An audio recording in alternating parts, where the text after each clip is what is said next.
20. U20 bukan 18. Oh iya.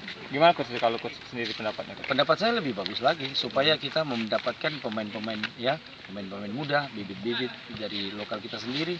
Dan harapan saya mungkin lebih bagus dan lebih banyak dengan usia dini. Ketika itu pemain-pemain akan menjadikan pemain Indonesia lebih banyak dan lebih bagus. Lebih bagus untuk termotivasi pemain-pemain lokal yang ada termotivasi untuk main nanti.